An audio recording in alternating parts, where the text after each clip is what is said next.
Another coach or service provider launched yet another offer that you know will help you in your business.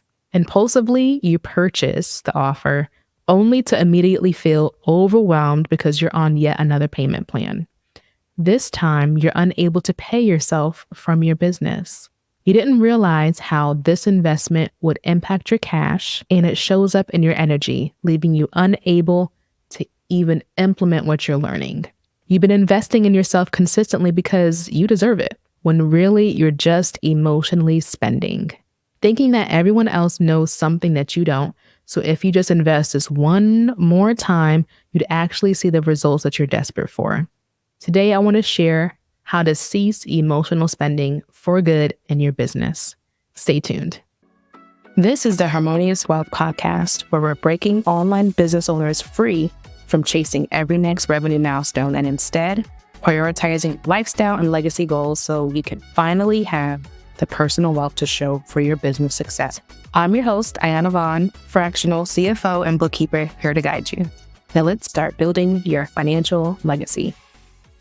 Hello, welcome to another episode of Harmonious Wealth. My name is Iyanna, and we are on episode 11, and we're talking all about why you feel that you're investing in yourself, but what's really happening underneath is that you're spending based off emotions. So first, I just want to give a quick snippet that on Friday, June 21st of 2024 at 12 p.m. Eastern, I'll be hosting a webinar called Why You Know How to Make Money But Can't Keep It. Please join at lovelyfinancials.com/webinar. So when it comes to emotional spending, you feel like you don't have a lot of control of how you're spending. You lack direction in how you're spending in your business. You don't know what to spend on. And you don't have the confidence because you feel like there's never enough and there's always something to invest in. And then scarcity mindset starts creeping in. And you feel like there's always some money, something coming up. So energetically, you attract like late fees, overdrafts, and the guilt times 10. And the root cause of this is because you lack that control now because you didn't have control over things that happened in your life as a child. So there may have been some money trauma that happened as a child or other trauma that happened to you as a child, and it's unhealed. So it shows up in different ways where you feel like you have a sense of some control and you control it by emotionally spending on things in your business. And it's a response to you having like an underlying anxiety, sadness, or stress, and when it revolves around your money due to that unhealed trauma. So you think someone else knows more than you. You think everyone else knows something that you don't. And you don't feel like you can attain the success that you desire on your own. Well, of course, you can't attain success on your own, right? But you don't trust yourself in what you've learned and gained and be able to implement it so that you can execute your actual goals for your business. Now, the solution to this is shifting your mindset. Of course, right? It's easier said than done, but actually shifting your mindset, which I'll talk about today. And it's also involving you to let go of responding to everyone else's urgency, because everyone's urgency when it comes to selling is not your urgency. And then actually having a spending plan, right? I like to say spending plan, not budget, but spending plan, right? So that you actually know what you should be spending in your business. And when you connect to that, you're able to have that wealth within when you're able to trust yourself. And speaking of wealth within, I want you to join my community, an email series called The Wealth Within Weekly. I talk about how to harness the wealth within through your faith and understanding how to heal your relationship with money and practical tips to grow your profit, manage your cash flow, and build personal wealth. You can join me at lovelyfinancials.com/wealth to join the series and community. So the benefits of a mindset shift is reduced anxiety. You need to reduce anxiety, have a positive outlook of your life, your money, and your business. And of course, a spending plan, right? With our clients, we look at the big picture. We help our clients create long-term legacy goals and help them accomplish their immediate lifestyle goals. And that's through asking them big questions about where do you see yourself upon when you retire? What does that look like? A day in the life as someone who is retired. What does that mean? What is your greatest accomplishment? So I want to share with you 3 tips on how to change this mindset so that you can stop emotionally spending in your business. The first step in shifting your mindset around money is like identifying what's actually going on, right? To be able to shift, you have to know like where are you and where you need to shift to. So in 2021, I'm looking at the book. The book is called Attachments: Why You Love, Feel, and Act the Way You Do. Unlock the Secret to Loving and Lasting Relationships by Dr. Tim Clinton and Dr. Gary Sipsey. So I read this book, funny enough, in like 2021. What's really interesting is that this book has a bunch of scripture laid in it, right? And what's so fascinating is at the time, I believed in God. However, I wasn't set on Jesus, but I was just open to just reading the book. It was like, oh, okay, this is cool. But what was so powerful was really understanding and identifying where I was when it comes to my attachment style. And then as I dug further into this study of myself, I was able to identify this also shows up in my relationship with money. So I'll read to you what it says about like the comparison of the different attachment styles. So we have the secure attachment style. And if we equate the secure attachment style, we equate this with having a sound relationship with God. So a secure attachment style, instead of saying love, because this is what we have here, I'm going to say money or earning money. The secure attachment style from the self dimension is I am worthy of money or earning money. I am capable of getting the money and support I need.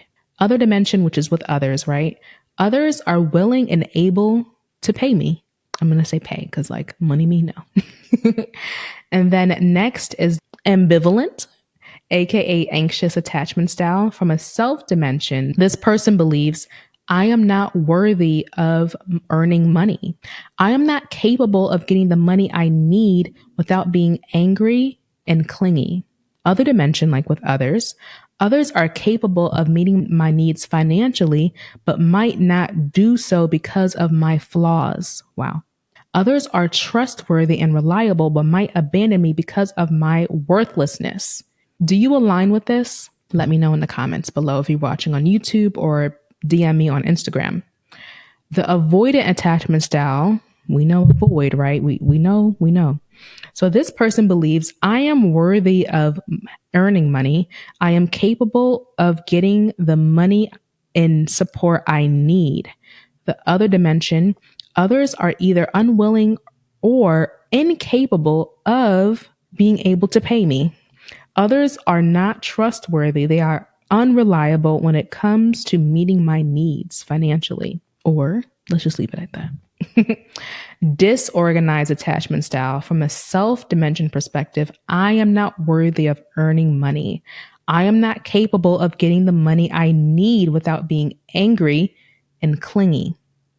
Other dimension, others are unable to meet my needs financially. Others are not trustworthy or reliable. Others are abusive, and I deserve it.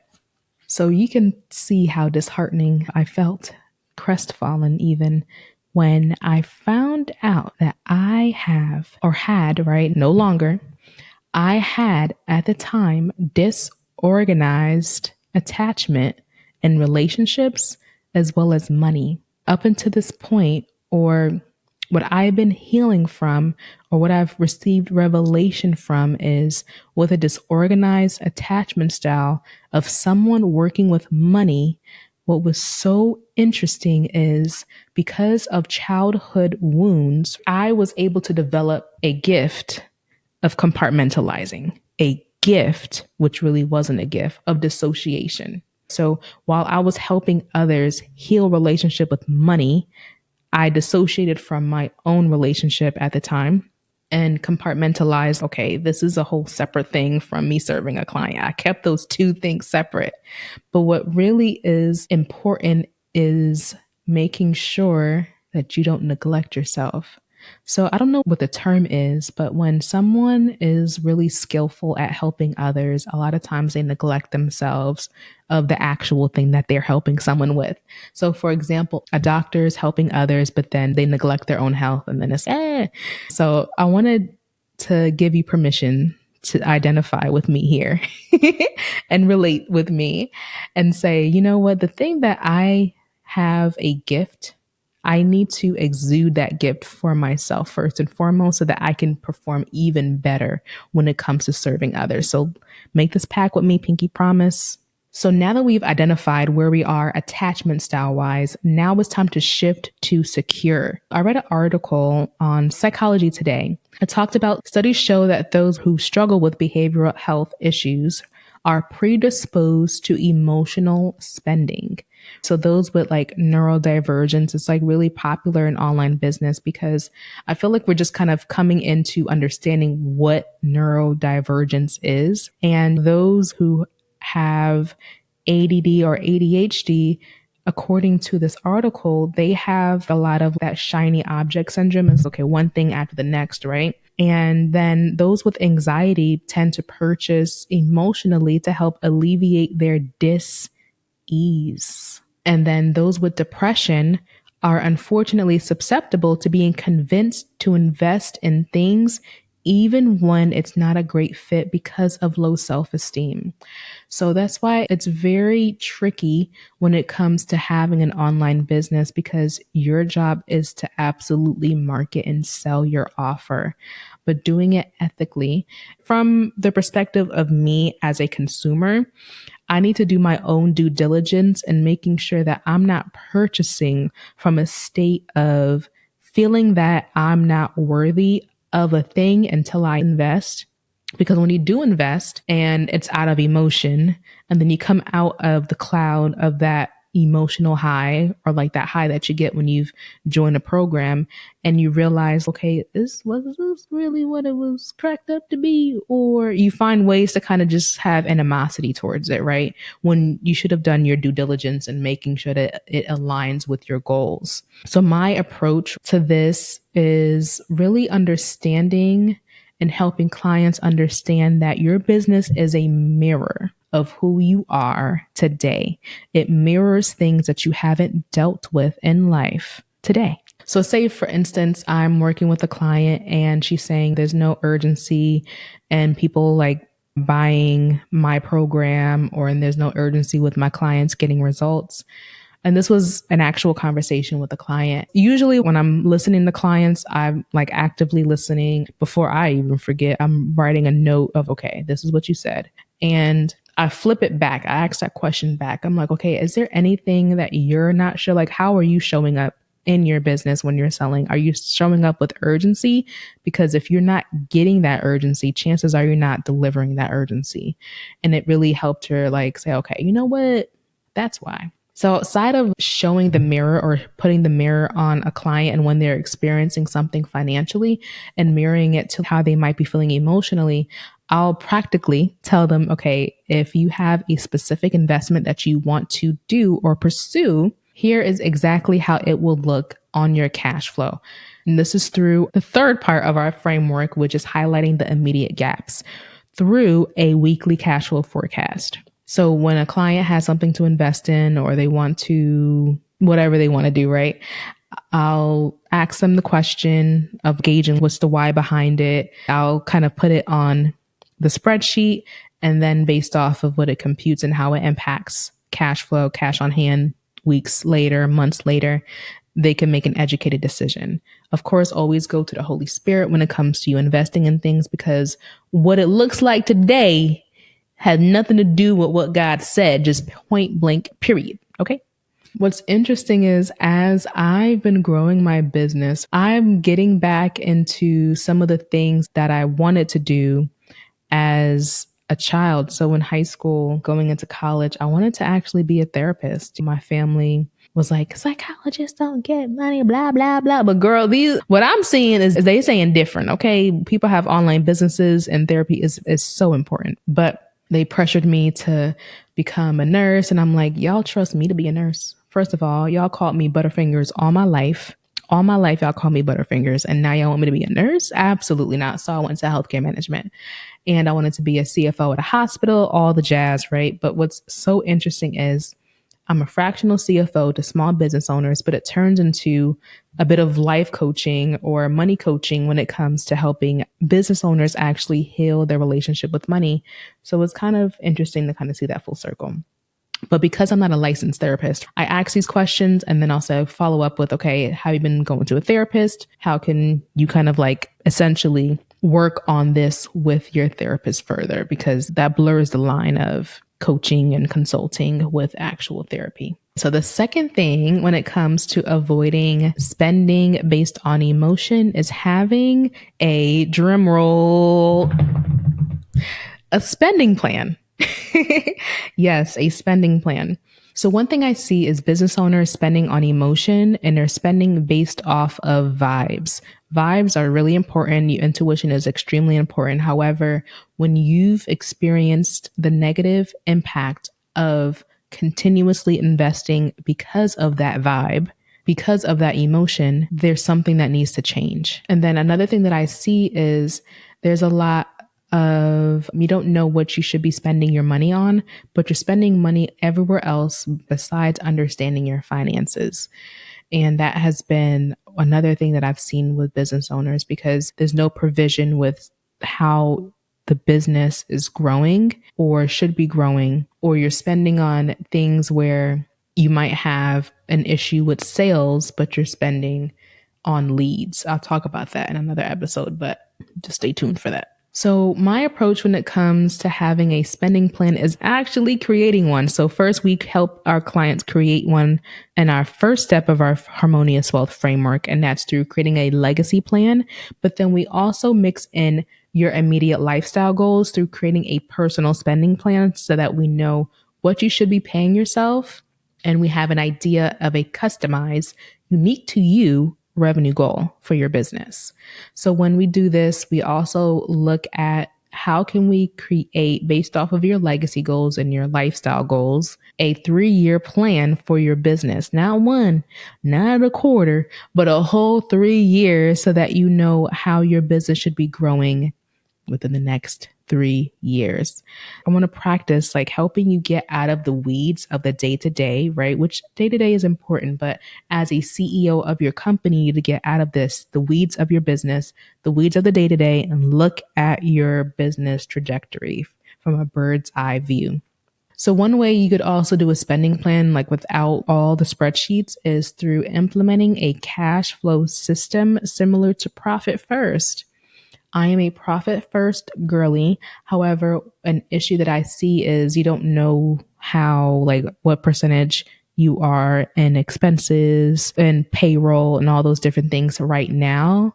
So join my email series, lovelyfinancials.com/wealth, and I'll share a bit about how to understand your profit now so that you can kind of gauge where it is. So if you do want to start doing something similar to Profit First, you're able to do so. But Profit First, it's like essentially profiting first. It's like income or revenue minus profit minus owner's pay minus taxes equals expenses. It's like flipping the typical revenue minus expenses equals profit, and then whatever the profit is, whatever it goes, right?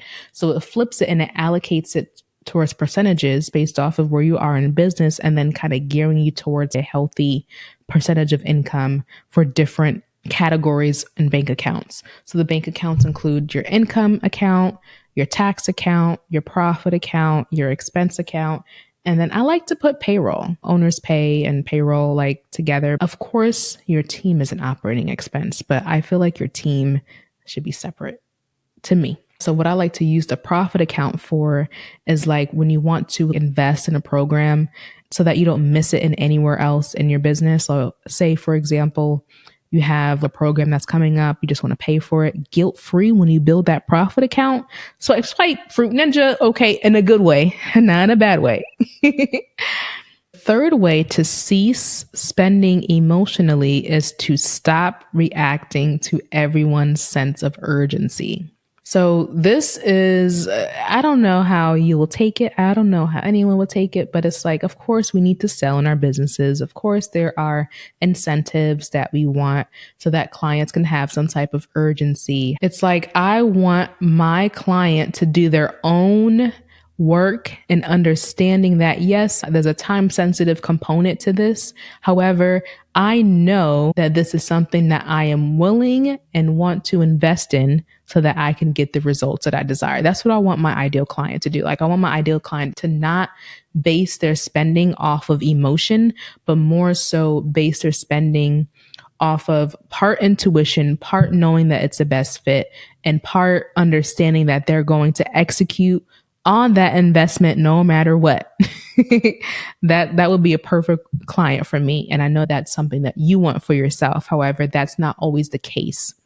So when it comes to the time sensitive launches, say someone always launches a certain time of the year and they only take those clients during that year for their launch period. If you know this to be true, you could potentially save and then know what's coming up. You kind of know what's coming up versus you want to get in as soon as it happens, right? And then you resent the program. You find an excuse to leave early because something always happened. Remember, we talked about whenever you buy on emotion, the negative impact can mean that something always comes up, right? Something happens because when you have that unhealthy attachment style, you probably don't feel like you deserve what you're gonna get out of that program. You energetically cause something to come up personally in your life urgently that causes you to really have to get out of that program potentially. My approach to this is when I want to release everyone else's urgency, I lean into God because it'll be important to say, okay, God, is this a great fit program for me? Because you're aligning God's will with what you should be doing in your business versus everyone else's like urgency, the marketing tactics and all the different stuff, which is great. You do need that in your business, but understanding from a personal level that is supposed to be aligning with you, aligning with God. And when it comes to me as a business owner who sells, right? Before I even hop on a sales call, I'm praying for that person. I'm like, Father, if this is someone that should be working with me, let it be so, if that is in your will. So anytime a sale does not go through, I know that it wasn't a good fit. Of course, I do my due diligence of following up because things do fall through the cracks, things do come up. And when it comes to selling others on sales calls, if I'm not the best fit, I'll give them alternatives before just trying to make that sale. And that leans into episode 6 of being desperate for that sale, because on the business owner side, you want to be careful of how you energetically show up when you're selling. But then on the consumer side, you want to also be cognizant of how you're showing up and doing your investments. And when you invest in something, you have to invest the time to execute on it and implement, because you don't want to have a graveyard of investments, software, subscriptions, memberships that you've invested in, but you haven't been able to kind of go through. So when you're releasing yourself from the urgency of others, you need to know exactly what you need in your business. And you can't just guess. Of course, there's always something that your business needs. However, is this something your business needs now? So what I've seen and what I've known, right? I knew when I was building my business back up, I had an issue with sales. I had an issue with marketing. I had an issue with my operations. All of those things I had issues with at the same time. However, I made the calculated decision or calculated risk, right? Because we can't guarantee anything, of fixing my operations first and foremost to serve the current clients I have even better. And then I wanted to work on sales, because if I were to add leads and go on a bunch of sales calls and my sales skills weren't up there, girl, what's going on? So after I invested in operations, I invested in my sales and I invested in my marketing.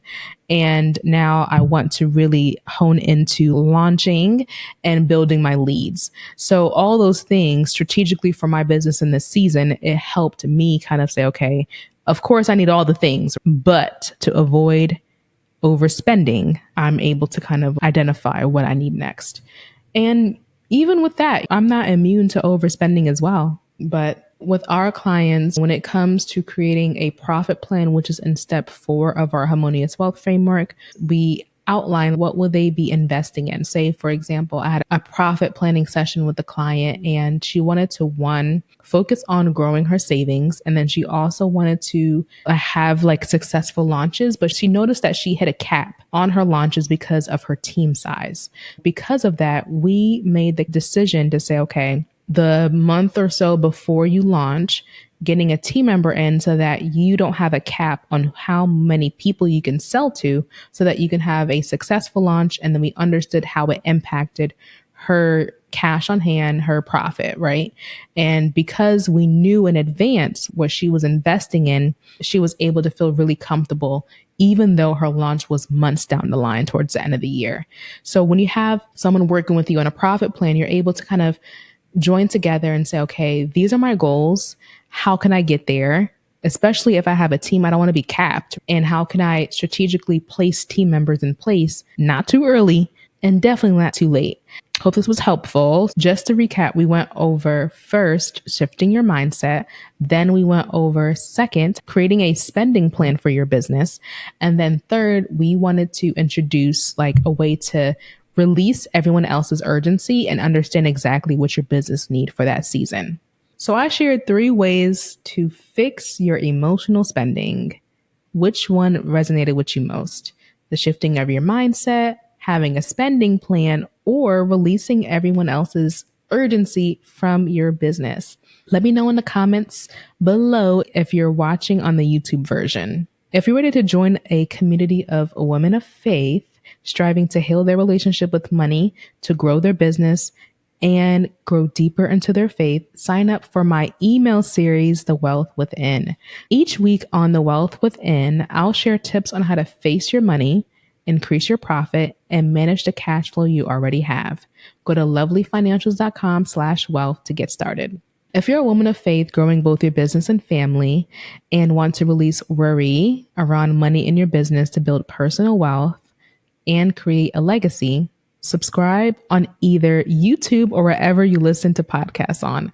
I'm on a mission to help at least 100 women reach their first 1 million in net worth so that they can create generational wealth and break generational patterns. If this aligns with you, join us on Harmonious Wealth each week. Hey there, girlfriend. If you're ready to finally have the lifestyle and legacy to show for your business success, I would love for you to click that subscribe button on your favorite podcast app or YouTube.